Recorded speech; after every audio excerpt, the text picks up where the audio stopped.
আসসালামু আলাইকুম। এটিএন বাংলা সংবাদে সবাইকে স্বাগত জানাচ্ছি আসিফুর রহমান সাগর। শুরুতেই বিআরবি কেবলস সংবাদ শিরোনাম।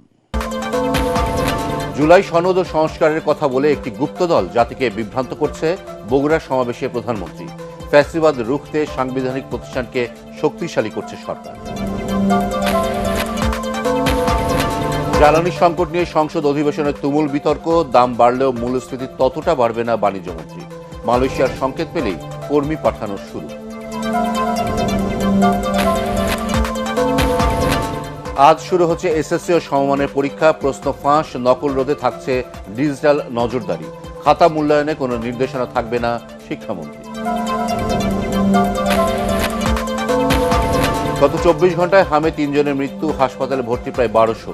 সারা দেশে বিশেষ টিকাদান কর্মসূচির উদ্বোধন।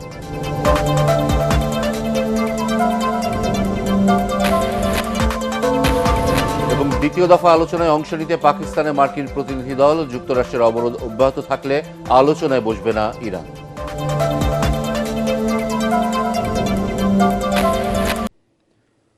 শুনছিলেন বিআরবি কেবলসের সংবাদ শিরোনাম, এবার বিস্তারিত। বিএনপি সরকার জুলাই সনদ অক্ষরে অক্ষরে বাস্তবায়ন করবে বলে জানিয়েছেন প্রধানমন্ত্রী তারেক রহমান। বগুড়ায় আলতাফুন্নেসা খেলার মাঠে জেলা বিএনপি সমাবেশে তিনি একথা বলেন। প্রধানমন্ত্রী বলেন, একটি গুপ্ত দল জুলাই সনদ নিয়ে জনগণকে বিভ্রান্ত করছে। গুপ্ত দলটির ষড়যন্ত্রে পা না দিতে জনগণের প্রতি আহ্বান জানান তারেক রহমান। বগুড়া থেকে আরো জানাচ্ছেন ইয়াসিন রানা। প্রধানমন্ত্রী হিসেবে এটি প্রথম সফর তারেক রহমানের। সাথে ছিলেন বগুড়ার বধূ ডাক্তার জুবাইদুর রহমান। এই সফরে বেশ কয়েকটি উন্নয়ন প্রকল্প সহ বিমানবন্দর আধুনিকায়ন, বগুড়া সিরাজগঞ্জ রেল লাইনের কাজ শুরুর বিষয়ে প্রতিশ্রুতি দেন প্রধানমন্ত্রী তারেক রহমান। বিকেলে আলতাফুন্নেসা খেলার মাঠে সমাবেশে যোগ দিয়ে বগুড়ার মানুষের প্রতি ধন্যবাদ জানান প্রধানমন্ত্রী। বলেন, বিগত ফ্যাসিস্ট সরকার বগুড়ার উন্নয়ন করেনি, মেগা প্রকল্পের নামে মেগা দুর্নীতি করেছে, সকল প্রতিষ্ঠান আওয়ামী লীগ ধ্বংস করেছে বলেও জানান প্রধানমন্ত্রী।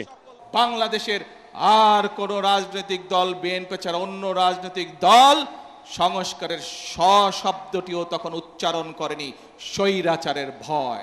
বাংলাদেশ জাতীয়তাবাদী দল স্বৈরাচারের রক্তচক্ষুকে উপেক্ষা করে 31 দফা সংস্কার দিয়েছিল। কারণ আমরা দেখেছিলাম স্বৈরাচার বিগত 16 বছরে কিভাবে পরতে পরতে দেশকে ধ্বংসের দ্বার প্রান্তে নিয়ে গেছে, কিভাবে দেশের স্বাস্থ্য ব্যবস্থাকে ধ্বংস করে দিয়েছিল, কিভাবে দেশের ব্যাংকিং ব্যবস্থাকে ধ্বংস করে দিয়েছিল, কিভাবে দেশের যোগাযোগ ব্যবস্থাকে ধ্বংস করে দিয়েছিল, কিভাবে দেশের শিক্ষা ব্যবস্থাকে ধ্বংস করে দিয়েছিল। কিছু মেগা প্রজেক্ট করে দুর্নীতি করেছে, এর বাইরে কিছু করেনি। জুলাই সনদ বিএনপি অক্ষরে অক্ষরে বাস্তবায়ন করবে জানিয়ে তিনি বলেন, একটি গুপ্ত দল জনগণকে বিভ্রান্ত করছে। যারা সংস্কারের কথা বেশি বলে তারা স্বাধীনতাই চায়নি বলে মন্তব্য করেন প্রধানমন্ত্রী তারেক রহমান। কিভাবে প্রশাসনকে ঠিক করতে হবে সেইটির কথা তারা বলে না, কিভাবে আইন শৃঙ্খলা ঠিক করতে হবে সেইটির কথা তারা বলে না। তারা শুধু সংবিধান সংবিধান এই বিষয়ে কথা বলে। প্রিয় ভাই বোনেরা, দেখেন তারা কিভাবে বিভ্রান্ত করছে। নির্বাচনের সময় আমি আপনাদের বলেছিলাম যে কিভাবে তারা বিভ্রান্ত করছে। এই গুপ্ত বিভ্রান্তকারীরা আবারও এখন এই বিভ্রান্তের কাজ শুরু করেছে তারা। এর আগে বগুড়ার গাবতলীতে বাগবাড়ি এলাকায় ফ্যামিলি কার্ড বিতরণ করেন প্রধানমন্ত্রী। তিনি বলেন, ফ্যাসিস্ট আওয়ামী লীগ লাখ লাখ কোটি টাকা পাচার করেছে। এই পাচার রোধ করতে পারলে ফ্যামিলি কার্ডের টাকার সমস্যা হবে না। আমরা চেষ্টা করব বিগত স্বৈরাচারের সময় যেই দুর্নীতি হয়েছে, দেশ থেকে লক্ষ কোটি টাকা পাচার হয়ে গিয়েছে, দেশ থেকে লক্ষ লক্ষ কোটি কোটি পাচার হয়ে গিয়েছে টাকা, অর্থ সম্পদ চুরি হয়েছে। আমরা এই দুর্নীতিটাকে রোধ করতে চাই, কারণ এটা জনগণের টাকা। স্বৈরাচার, যেই স্বৈরাচারকে 5ই আগস্ট এই বাংলাদেশের জনগণ বিদায় করে দিয়েছে, 5 তারিখে যেই সরকার আসলো সেই সরকারও প্রায় 1.5 বছর ক্ষমতা ছিল, তারাও বাচ্চাদের কথা চিন্তা করেনি, তারাও এই ওষুধটা আনেনি। ফলে মধ্যখান দিয়ে কি হলো, এই অসুখটা যখন শুরু হলো দুর্ভাগ্যজনকভাবে অনেকগুলো শিশু প্রাণ হারালো। আর যাতে শিশু প্রাণ না হারাতে পারে কোনো শিশু, সেই জন্য তাড়াতাড়ি আমরা বিদেশ থেকে এই ওষুধটা এনেছি। ওষুধটা এনে এখন 2 কোটি, সারা দেশে 2 কোটি বাচ্চাকে আমরা এই টিকাটা দিব, যাতে করে বাচ্চারা সুস্থ থাকে, যাতে করে অসুখ না হয়। মধ্যপ্রাচ্যের যুদ্ধের কারণে বেশি দামে তেল কিনতে হচ্ছে জানিয়ে সরকার ব্যয় সংকোচন নীতি অবলম্বন করছে বলে জানান প্রধানমন্ত্রী তারেক রহমান। বলেছিলাম আমরা ২০ বছর পর আনন্দ উচ্ছ্বাসে ঘরের ছেলে প্রধানমন্ত্রী তারেক রহমানকে বরণ করল বগুড়াবাসী। প্রধানমন্ত্রীকে এক নজর দেখার জন্য ভিড় করেন হাজারো মানুষ। দীর্ঘদিন উন্নয়ন বঞ্চিত থাকলেও তারেক রহমানের হাতের ছোঁয়ায় বদলে যাবে বগুড়া, এমনটাই বিশ্বাস করেন সকলে। ইয়াসিন রানা, এটিএন বাংলা, শহীদ জিয়া ডিগ্রি কলেজ মাঠ, গাবতলী, বগুড়া। এর আগে বগুড়ায় বিভিন্ন উন্নয়ন কার্যক্রমের উদ্বোধন করে প্রধানমন্ত্রী বলেন, জনগণের অধিকার কেড়ে নিয়ে কোনো স্বৈরাচার আর যেন ফ্যাসিবাদ কায়েম করতে না পারে, সে লক্ষ্যে সরকার কাজ করছে। আইনের শাসন প্রতিষ্ঠার মাধ্যমে সরকার জনগণের ন্যায় বিচার পাওয়ার অধিকার নিশ্চিত করতে চায়। এটি করা গেলে সমাজ থেকে মব ভায়োলেন্স দূর হবে বলেও মন্তব্য করেন তিনি। পরে বগুড়া সিটি কর্পোরেশনের উদ্বোধন করেন প্রধানমন্ত্রী। বিস্তারিত জানাচ্ছেন মইনুল আহসান। অসংখ্য নেতাকর্মী আর সাধারণ মানুষের উষ্ণ অভ্যর্থনা, ভালোবাসায় সিক্ত হয়ে সড়ক পথে ঢাকা থেকে রওনা হয়ে বগুড়া পৌঁছান প্রধানমন্ত্রী তারেক রহমান। স্ত্রী ডাক্তার জুবাইদা রহমানকে নিয়ে নিজ জেলা বগুড়ায় পৌঁছে প্রথমেই আইনজীবী সমিতির নবনির্মিত বহুতল ভবনের উদ্বোধন করেন প্রধানমন্ত্রী।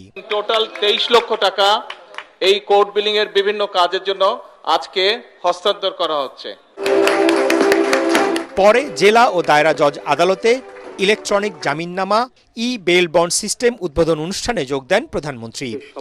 বিচারক ও আইনজীবীদের উদ্দেশ্যে বক্তব্য রাখতে গিয়ে তারেক রহমান বলেন, ফ্যাসিবাদের পতনের পর ত্রয়োদশ জাতীয় সংসদ নির্বাচনের মাধ্যমে জনগণ তার গণতান্ত্রিক অধিকার ফিরে পেয়েছে, তা অব্যাহত রাখতে হবে। আর কখনো যাতে কোনো স্বৈরাচার কিংবা তাবেদার জনগণের অধিকার কেড়ে নিয়ে দেশে ফ্যাসিবাদী শাসন প্রতিষ্ঠা করতে না পারে, সেটি নিশ্চিত করাই এখন সময়ের দাবি।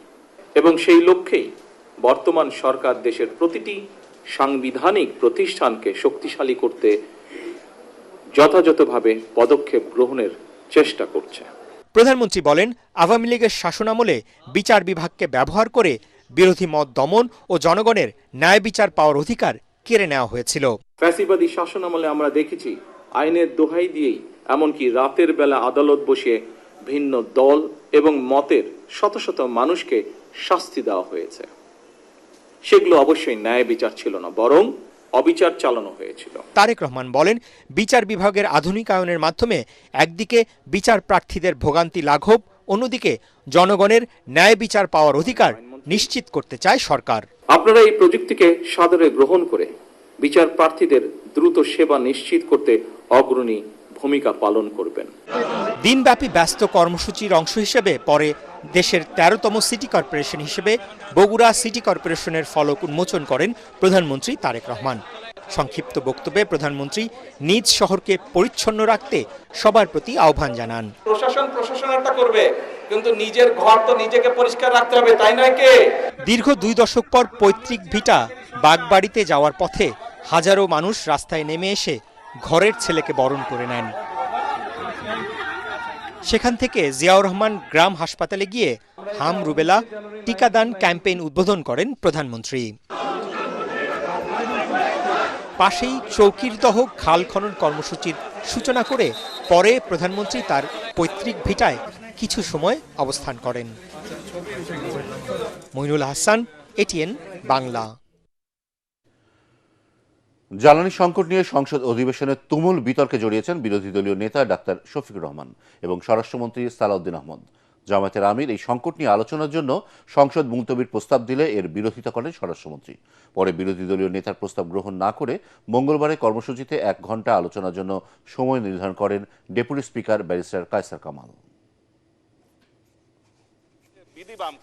এই মুহূর্তে বাংলাদেশে প্রিভেইলিং যতগুলা সমস্যা আছে এর মধ্যে সবচেয়ে গুরুতর সমস্যা হচ্ছে জ্বালানি সমস্যা। এইভাবে খ্রিস্টান নিষ্পত্তি না করে আপনি আজকে না করেন, 1 দিন পরে হোক 2 দিন পরে হোক বিষয়টা আলোচনার জন্য ফিক্স আপ করেন এবং তখন মুলতবি করে এটা আলোচনা করেন। সংকট আছে বলে খোদ হাইকোর্টের মতো ভেরি সেন্সিবল জায়গায় 2 দিন এখন এই জ্বালানি সাশ্রয়ের উদ্দেশ্যে কোর্ট হবে ভার্চুয়ালি। বিরোধীদলীয় মাননীয় নেতা বিভিন্ন জায়গায় সফর করছে, আমরা দেখছি। উনি ওখানে বক্তৃতা বিবৃতিও দিচ্ছেন এবং বলছেন যে সংসদ তো সব তেল আছে সংসদে, বাইরে তেল নাই। এটা গণতান্ত্রিক অধিকার, তিনি বলেছেন, পত্রিকায় আসছে, আমরা পড়ি।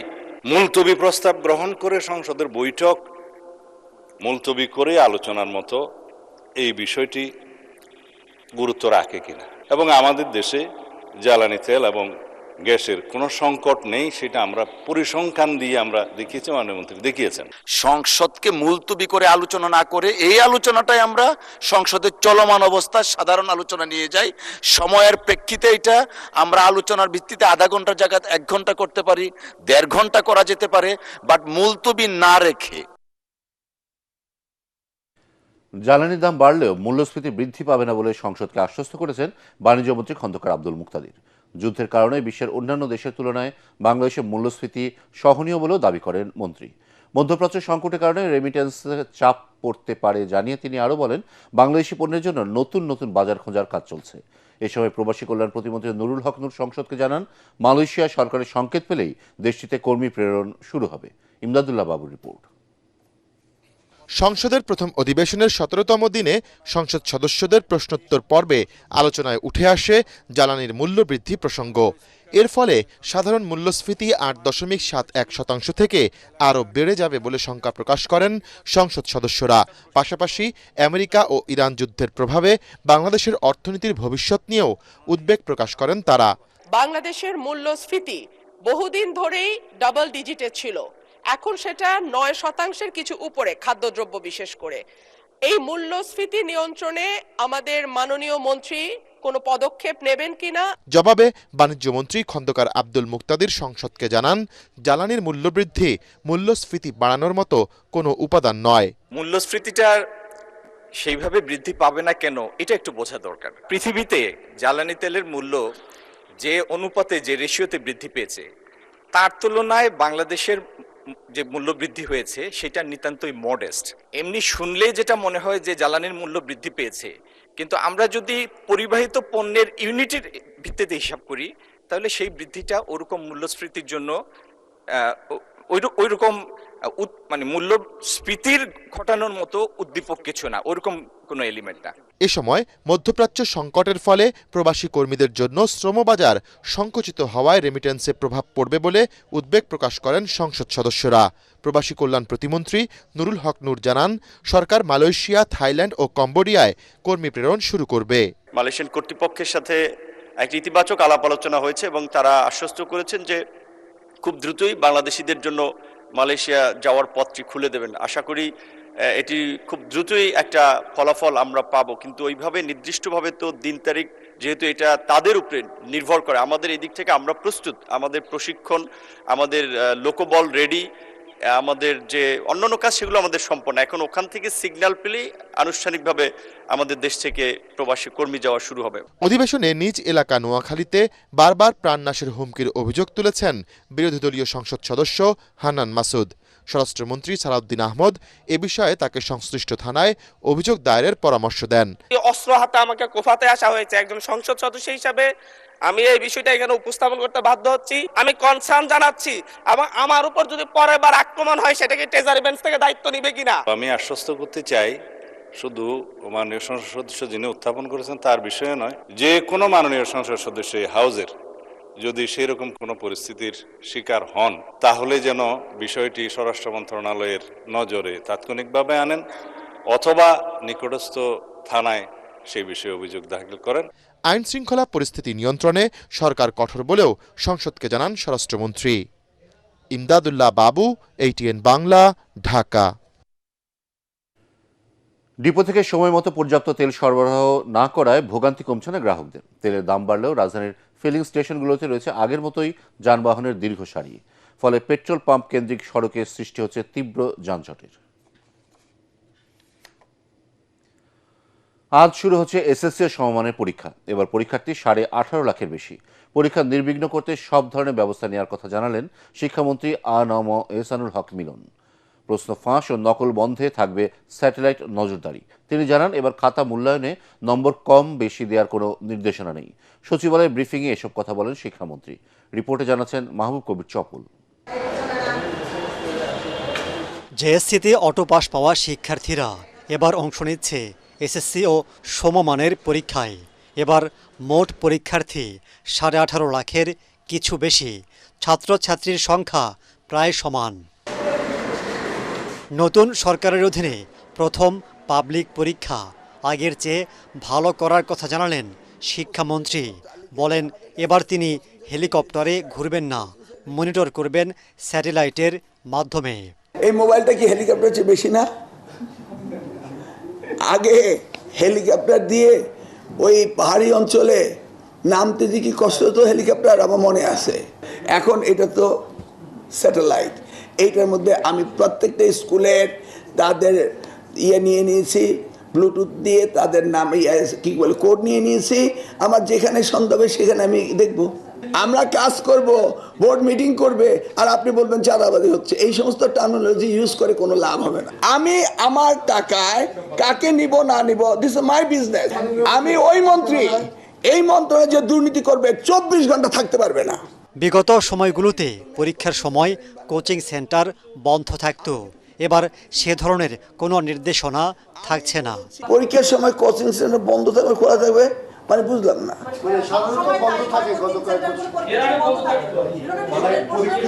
আমরা তো কোচিং সেন্টার রিকগনাইজই করি না। Try to understand, coaching centre হচ্ছে আমাদের শিক্ষার দুর্বলতা।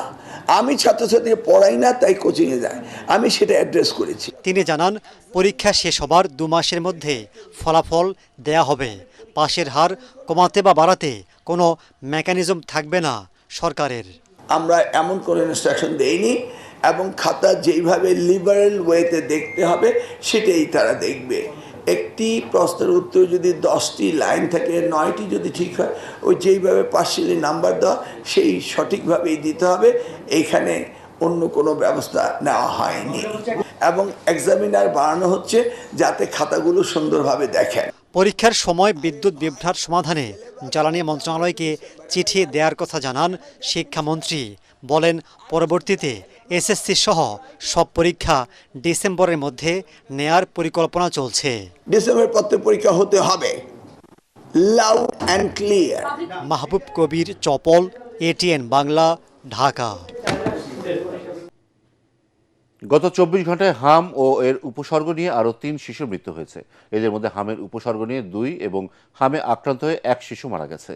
স্বাস্থ্য অধিদপ্তরের হাম বিষয়ক হালনাগাদ প্রতিবেদনে আরও জানানো হয়, এ সময় হামে আক্রান্ত হয়েছে 174 শিশু, আর উপসর্গ নিয়ে হাসপাতালে ভর্তি হয়েছে 846 জন। এদিকে সোমবার থেকে সারা দেশে 3 সপ্তাহব্যাপী হাম ও রুবেলার বিশেষ টিকা ক্যাম্পেইন শুরু হয়েছে। নারায়ণগঞ্জে এর উদ্বোধন করেন স্বাস্থ্যমন্ত্রী সরদার সাখাওয়াত হোসেন। এ সময় স্বাস্থ্যমন্ত্রী বলেন, প্রতিটি শিশু স্বাস্থ্য সুরক্ষায় কাজ করছে সরকার। বিগত সময়ে নিয়মিত টিকা না দেওয়ার কারণেই হামের প্রাদুর্ভাব বেড়েছে বলেও জানান তিনি। 6 মাস থেকে 5 বছরের কম বয়সী সব শিশুকে দেওয়া হচ্ছে টিকা। এবার ইরান আমেরিকা যুদ্ধ প্রসঙ্গ। যুক্তরাষ্ট্র ও ইরানের মধ্যে দ্বিতীয় দফার সম্ভাব্য আলোচনাকে সামনে রেখে প্রস্তুতি শুরু করেছে পাকিস্তান। এরই মধ্যে যুক্তরাষ্ট্রের ভাইস প্রেসিডেন্ট জেডি ভ্যান্সের নেতৃত্বে এখন ইসলামাবাদে মার্কিন প্রতিনিধি দল। তবে যুক্তরাষ্ট্রের নৌ অবরোধ অব্যাহত থাকলে দ্বিতীয় দফা আলোচনার বিষয়ে তেহরানের কোনো পরিকল্পনা নেই বলে সাফ জানিয়েছেন দেশটির পররাষ্ট্র মন্ত্রণালয়ের মুখপাত্র ইসমাইল বাঘাই। এদিকে নিজেদের জাহাজ জব্দের প্রতিবাদে ওমান উপসাগরে মার্কিন সামরিক জাহাজ লক্ষ্য করে ড্রোন হামলা চালিয়েছে ইরান। বিস্তারিত জানাচ্ছেন আশিকুর রহমান। যুক্তরাষ্ট্র ও ইরানের মধ্যে দ্বিতীয় দফা সম্ভাব্য আলোচনাকে ঘিরে কূটনৈতিক প্রস্তুতি জোরদার করেছে পাকিস্তান। রাজধানী ইসলামাবাদ জুড়ে নেওয়া হয়েছে কঠোর নিরাপত্তা ব্যবস্থা। লকডাউন জারি করে রেড জোন সহ গুরুত্বপূর্ণ কয়েকটি এলাকায় সড়ক চলাচল বন্ধ রাখা হয়েছে। এরই মধ্যে আলোচনায় অংশ নিতে ইসলামাবাদের উদ্দেশ্যে রওনা হয়েছেন যুক্তরাষ্ট্রের প্রতিনিধি দল। হোয়াইট হাউস জানিয়েছে, এই প্রতিনিধি দলের নেতৃত্ব দেবেন যুক্তরাষ্ট্রের ভাইস প্রেসিডেন্ট জেডি ভ্যান্স। প্রতিনিধি দলে প্রেসিডেন্ট ডোনাল্ড ট্রাম্পের সাবেক উপদেষ্টা স্টিভ উইটকফ ও জ্যারেড কুশনারও থাকছেন। তারা আগের দফার আলোচনাতেও অংশ নিয়েছিলেন। অন্যদিকে যুক্তরাষ্ট্রের অবরোধ বহাল থাকা অবস্থায় আলোচনায় বসার কোনো পরিকল্পনা নেই বলে সাফ জানিয়ে দিয়েছে ইরান। দেশটির পররাষ্ট্র মন্ত্রণালয়ের মুখপাত্র ইসমাইল বাঘাই বলেছেন, যুক্তরাষ্ট্র ও ইসরায়েল নতুন করে আগ্রাসন শুরু করলে তেহরানও কঠোর জবাব দেবে। এদিকে ওমান উপসাগরে উত্তেজনা আরও বেড়েছে। ইরানি পতাকাবাহী একটি কন্টেইনার জাহাজ জব্দের প্রতিবাদে একই এলাকায় মার্কিন সামরিক জাহাজকে লক্ষ্য করে ড্রোন হামলা চালিয়েছে ইরান। তবে এ ঘটনায় এখন পর্যন্ত কোনো ক্ষয়ক্ষতির খবর পাওয়া যায়নি। এর আগে আলোচনায় না বসলে ইরানের বিরুদ্ধে ভয়াবহ সামরিক পদক্ষেপ নেয়ার হুঁশিয়ারি দিয়েছেন মার্কিন প্রেসিডেন্ট ডোনাল্ড ট্রাম্প। সামাজিক যোগাযোগ মাধ্যমে দেওয়া এক পোস্টে তিনি বলেন, প্রস্তাব গ্রহণ না করলে ইরানের বিদ্যুৎ কেন্দ্র, সেতুসহ গুরুত্বপূর্ণ স্থাপনাগুলো গুঁড়িয়ে দেওয়া হবে। আশিকুর রহমান, এটিএন বাংলা। এবারে জানিয়ে দেব আন্তর্জাতিক সংবাদ।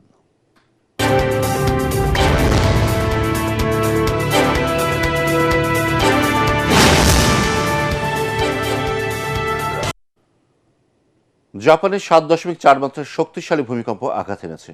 দেশের আবহাওয়া দপ্তর জানায়, স্থানীয় সময় বিকেল 5টার দিকে প্রশান্ত মহাসাগরে ইউয়াতে উপকূলের কাছে উৎপত্তি হওয়া কম্পনে কয়েকশো কিলোমিটার দূরে টোকিও শহরে কেঁপে ওঠে।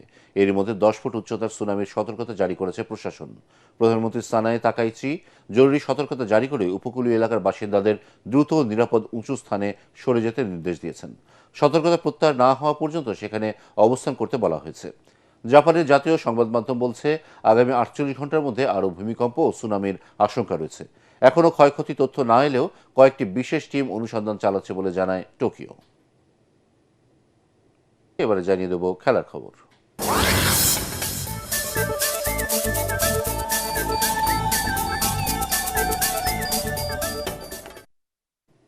এবার Dutch Bangla Bank powered by Rocket co sponsor Rocket pay Bangladesh New Zealand series প্রসঙ্গ।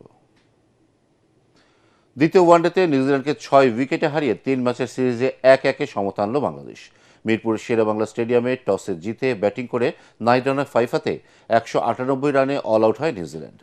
জবাবে তানজিদ হাসান তামিম ও নাজমুল হোসেন শান্তর 50-তে 4 উইকেটে 199 রান তুলে জয় পায় বাংলাদেশ। 32 রানে 5 উইকেট নিয়ে ম্যাচ সেরা হয়েছেন নাহিদ রানা। পরাগ আরমানের রিপোর্ট।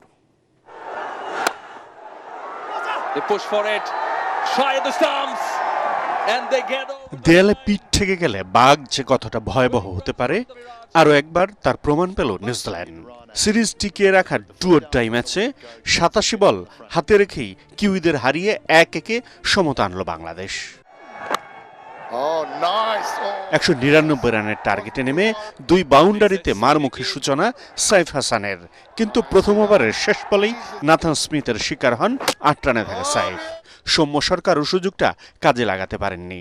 11 বলে 8 রানের পুঁজিতেই দায়িত্ব শেষ তার। 21 রানে 2 উইকেট হারানোর পর জুটি গড়ার চেষ্টা তানজিদ হাসান তামিম ও নাজমুল হোসেন শান্তর। ওয়ানডে ক্যারিয়ারের ষষ্ঠ 50ও করেন তানজিদ। 95 বলে 17 রানের জুটি গড়ে তোলেন তারা। শান্তর সঙ্গে 120 রানের জুটি গড়ে 76 রানের পুঁজিতে সাজ করে ফেরেন তানজিদ। ওয়ানডে ক্যারিয়ারের 100তম ম্যাচে 11 বলে 7 রানেই শেষ টি20 ক্যাপ্টেন লিটন দাস। এরই মাঝে 13 ইনিংস পর 50 পেয়ে যান নাজমুল হোসেন শান্ত। 50-র পরে রিটায়ার্ড হার্ট হয়ে মাঠ ছাড়েন তিনি। তাওহিদ হৃদয়কে নিয়ে জয়ের আনুষ্ঠানিকতা শেষ করেন অধিনায়ক মেহেদী হাসান মিরাজ। এর আগে টসে জিতে ব্যাটিংয়ে নেমে বৈশাখের খরতাপের পাশাপাশি নাহিদ রানার আগুনে বুলেংয়ের উত্তাপেও পড়ে নিউজিল্যান্ড। 28 রানে 2 উইকেট হারিয়ে ব্যাকফুটে কিউইরা। চতুর্থ উইকেটে নিক ক্যালি এবং মোহাম্মদ আব্বাসের 66 বলে 55 রানের জুটি করার চেষ্টাও থামিয়ে দেন নাহিদ রানা। সতীর্থদের ব্যর্থতার মাঝেও হেসেছিল নিক ক্যালির ব্যাট। ক্যারিয়ারের প্রথম 50 তুলে নেয়া ক্যালিকে বিদায় করেন শরীফুল। প্যাভিলিয়নে ফেরার আগে তিনি 120 বলে করেন 83 রান। বাকি সময়টা নাহিদ রানার গল্প। জেডেন লেনক্সকে বোল্ড করে ক্যারিয়ারের দ্বিতীয়বারের মতো 5 উইকেট শিকার করেন এই তরুণ পেসার। পরে তাসকিন আহমেদ উইকেট শিকারে নামলে 198 রানে অল আউট হয় নিউজিল্যান্ড। পরাগ আরমান, এটিএন বাংলা। শেষ করার আগে বিআরবি কেবলসের সংবাদ শিরোনাম আরও একবার। জুলাই সনদ ও সংস্কারের কথা বলে একটি গুপ্ত দল জাতিকে বিভ্রান্ত করছে বগুড়ার সমাবেশে প্রধানমন্ত্রী। ফ্যাসিবাদ রুখতে সাংবিধানিক প্রতিষ্ঠানকে শক্তিশালী করছে সরকার। জ্বালানি সংকট নিয়ে সংসদ অধিবেশনে তুমুল বিতর্ক। দাম বাড়লেও মূল্যস্ফীতি ততটা বাড়বে না বাণিজ্য মন্ত্রী। মালয়েশিয়ার সংকেত পেলেই কর্মী পাঠানো শুরু।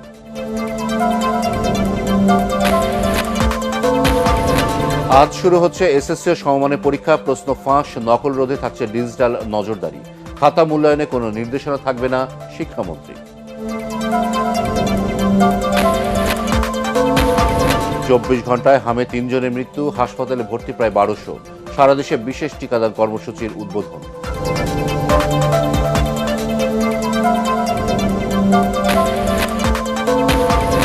এবং দ্বিতীয় দফা আলোচনায় অংশ নিতে পাকিস্তানের মার্কিন প্রতিনিধি দল। যুক্তরাষ্ট্রের অবরোধ অব্যাহত থাকলে আলোচনায় বসবে না ইরান।